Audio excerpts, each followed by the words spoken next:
Hi there, I'm Joshua, and I'm a professional music producer, songwriter. I work mostly with artists in K-pop, J-pop, and C-pop. Today I'm going to do a production breakdown of a pop ballad that I did. The song is called Beloved by Cindy Yan, 袁咏琳的被爱. So, Cindy wrote this song and she sent me a demo and asking me to do the arrangement for it and basically the track productions for the song. So I did that, and I want to share my process, my approach, and hopefully it could be helpful for you if you want to make pop ballads yourself. So what you listened to just now is the second chorus of the song, and all the instruments is much fuller in the second chorus in this song. In the beginning, in the first verse, up to the first chorus is actually more minimalistic. So let's take a listen to the first verse.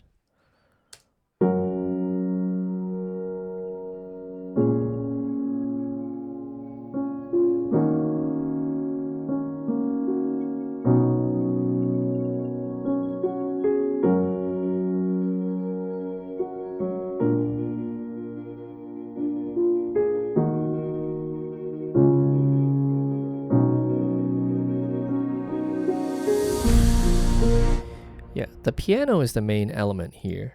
So let's take a listen to the piano.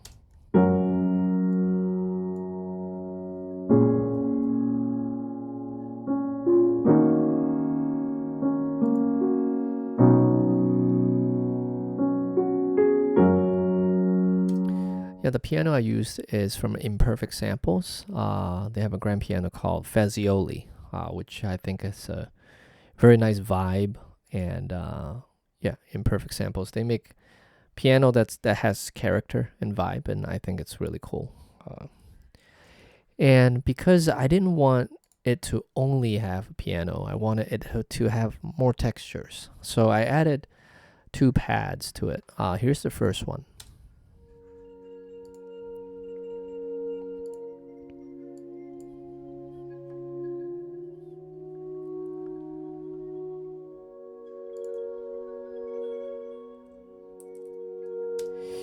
Yeah, this one is actually playing basically the same chords, but it has an organic character to it.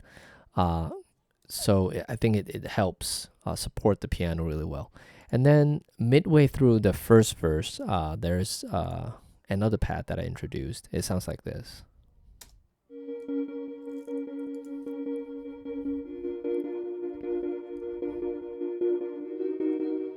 Together with the first one.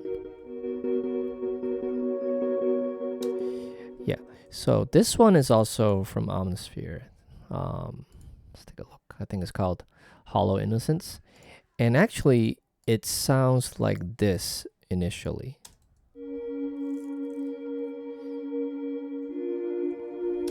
Yeah, and I added Shaper Box for some rhythm. So with Shaper Box, you can do a lot of stuff. You can draw in, sidechain type swells. And I drew in this rhythm right here.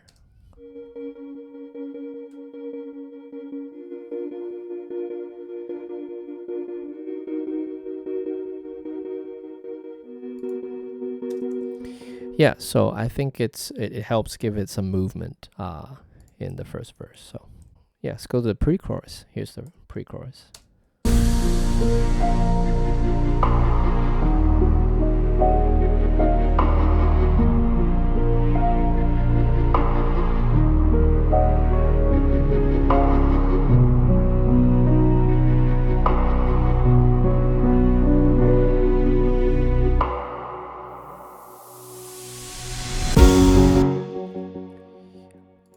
In the pre-chorus, the bass comes in.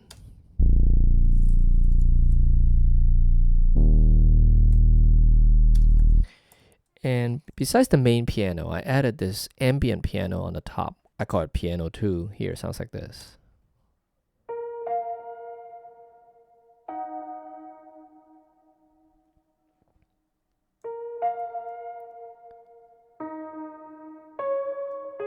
Yeah, it's a subtle touch, but I think it adds some more spatial depth to the main piano. Okay, so what else in it's in the pre-chorus. There's the pad that was in the first verse.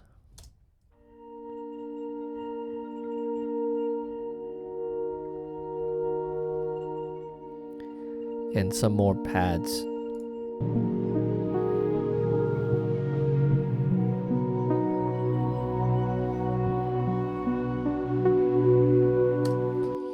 And I also added this, I call wobble 1 here. You can take a listen.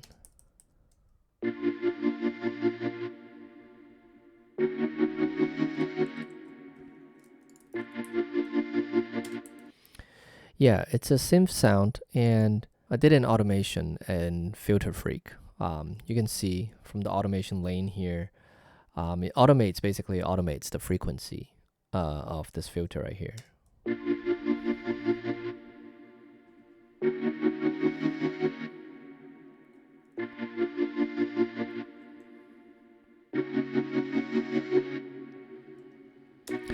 Yeah, I basically wanted to add, some more movement to it, and I think adjusting the filters that way helps that. So I do a record here, and then as I'm playing the track, I adjust the frequency here. So you can see these little bumps, they're not, symmetrical in any way. It's basically almost like a freehand drawn type thing, and I think that adds to the organic character of the song. In the pre-chorus, there's also the cello. Let's see.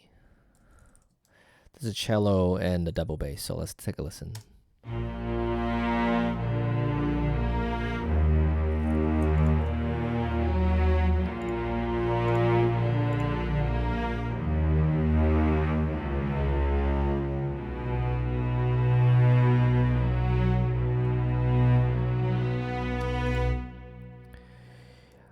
Yeah, the strings I used in this particular song was from Spitfire Studio Strings. And I thought that, the cello kind of laid out the melody I wanted. And then the double bass really gives it that growl in the bottom. I think that's about it for the pre-chorus. So let's take a listen to the first chorus.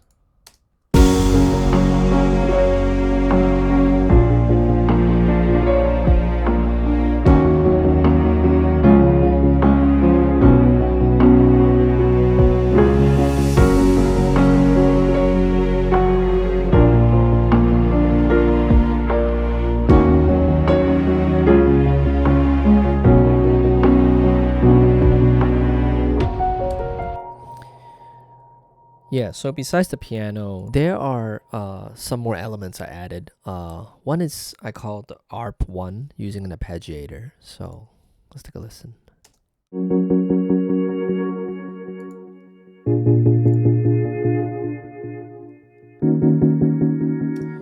If you turn off the arpeggiator, it sounds like this.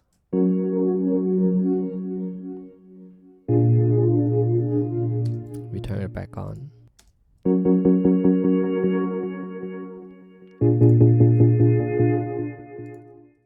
And there's another arpeggiator that I used. Let's see.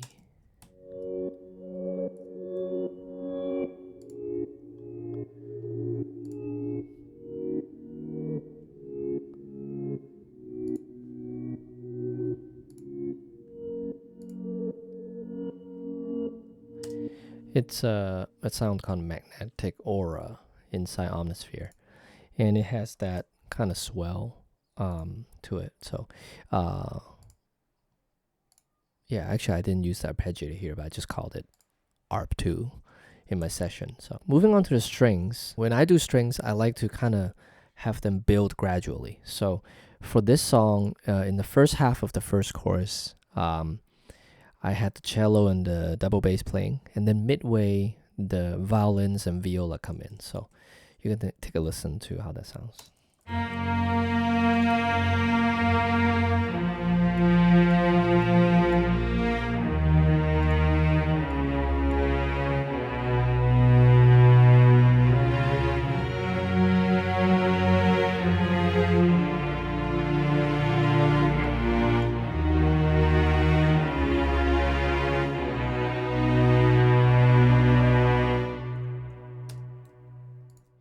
I also added this strings ensemble. I do that sometimes when I want to have, I guess, like a bigger type strings type sound. So what it's playing is basically it's playing the same notes as my individual sections, but it's like a full string ensemble. And I kind of have it layer it kind of quiet and layer it with like, the actual string parts up here.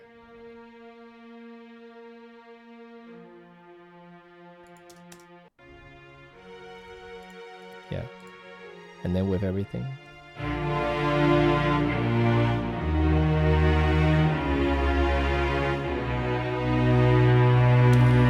Yeah, sometimes using, a string ensemble or a different sound from maybe a different strings library, you can kind of like layer it. It can give you a bigger sound if that's what you're going for. For the drums, there are a little bit more drums in the first chorus, so they sound like this.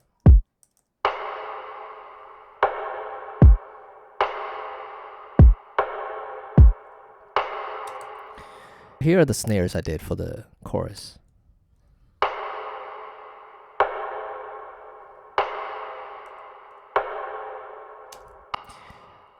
Yeah. I use 2 layers for this. So the first layer is like this. And here's the second layer. Yeah, so on beat 2, I have both layers playing, and then on beat 4, I only have 1 layer playing. So that gives it a little bit of a contrast as the song goes.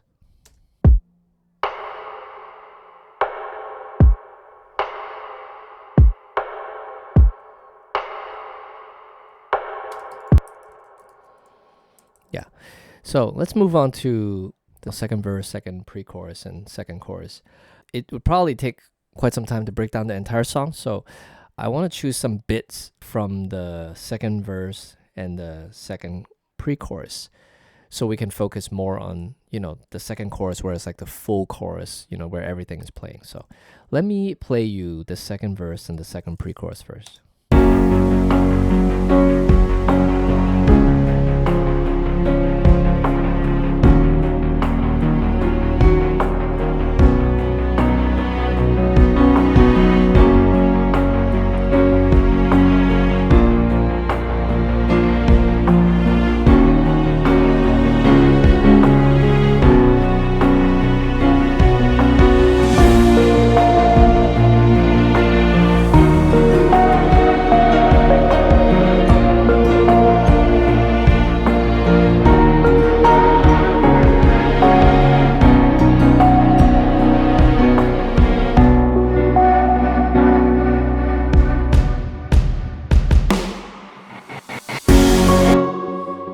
So there are quite a lot of new elements in here, but I want to highlight just a few of them.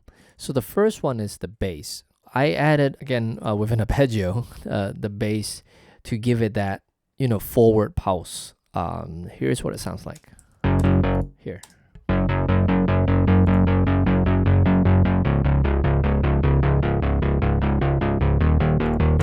Yeah, again, it's from Omnisphere, and just, setting this in arpeggiator. If you don't have the arpeggiator on, it's going to be like this.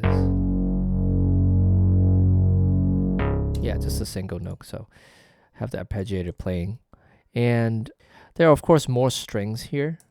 And there are 2 more elements that I added for the pre-chorus that we can, take a listen to. They sound like this.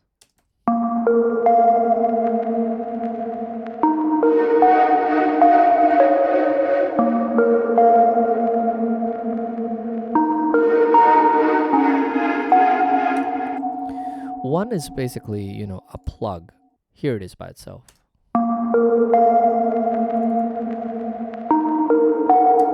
Yeah, the reverb is kind of big on this one. Let me bypass the reverb and take a listen.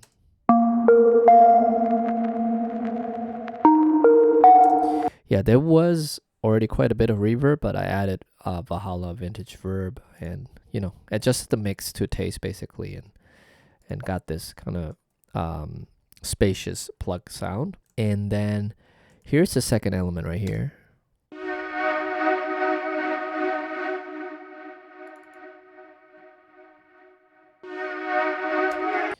Yeah, this synth sounds, it was something like this.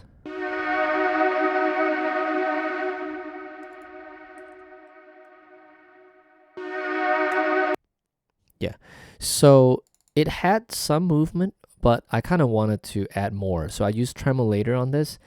Now for tremolator, you can adjust the shape. The one I use is Fender, which kind of looks like a sine wave. You can adjust, there are all sorts of shapes you can choose. And with the tremolator, it sounds like this.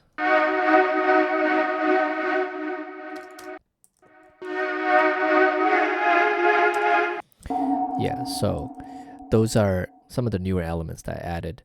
And then before going into the second chorus, I wanted to add, some more excitement. Here's how it sounds like.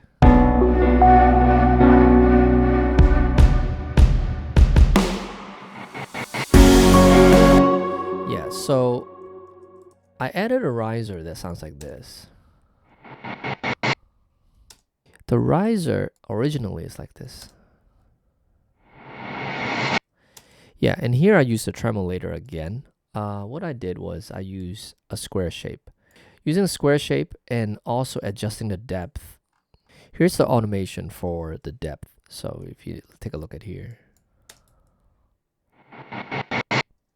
Yeah, what it does is that when the depth is at maximum, it's gonna do this square pattern, 100%. So it's gonna have that choppy feel, and I kind of wanted to get into that choppy feel as we go into the chorus. So it sounds like this again. Yeah,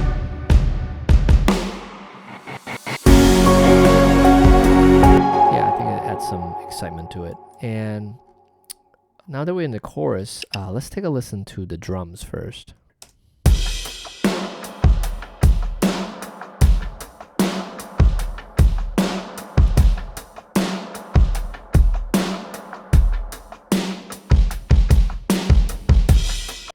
Yeah, so what I did was I use addictive drums for, like a drum set sound first.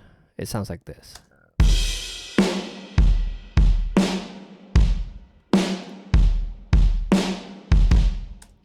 Yeah, and then I added a kick to layer it. The layer sounds like this by itself. Okay, and then with this other kick. Yeah, so it has that, kind of acoustic kick character, layering with kind of beefier, maybe electronic type kick. So it has that impact while having that acoustic sound. For the drums, here's a snare that could be cool to listen to.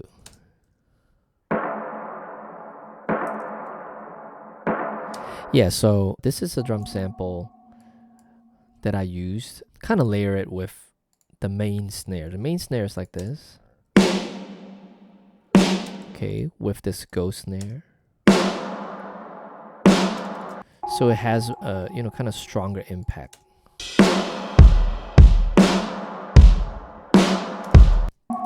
Yeah.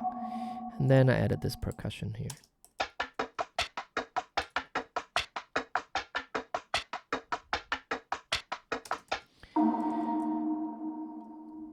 And then some hi-hats. Okay, with everything on. Yeah. In here, the piano plays a stronger velocity, kind of more aggressive than the parts before.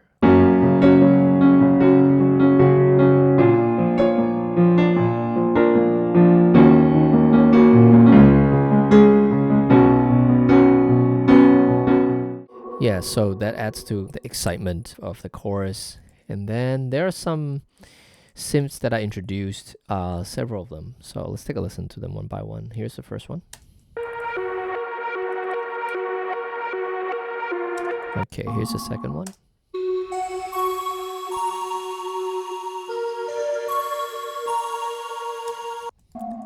Another one.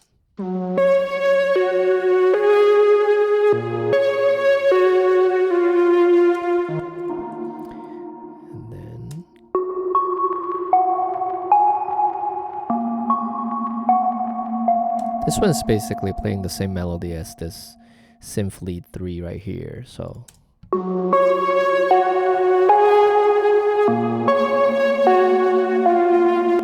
okay, there's one more here.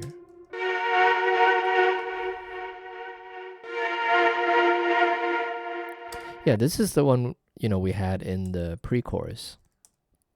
So all the synth sounds like this.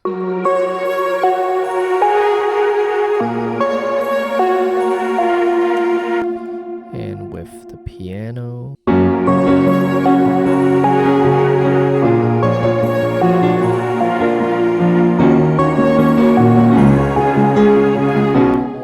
Yeah. So kind of, a fuller, more exciting sound right here. And here are the strings for the chorus.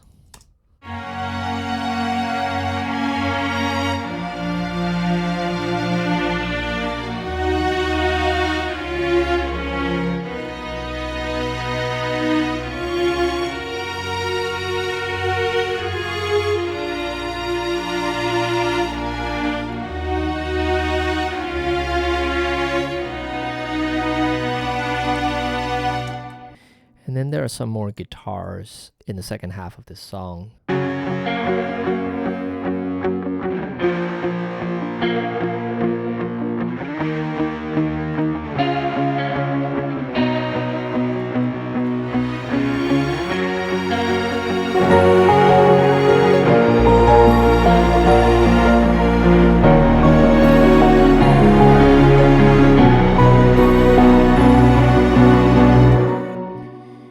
Yeah, so that's about it for the full chorus.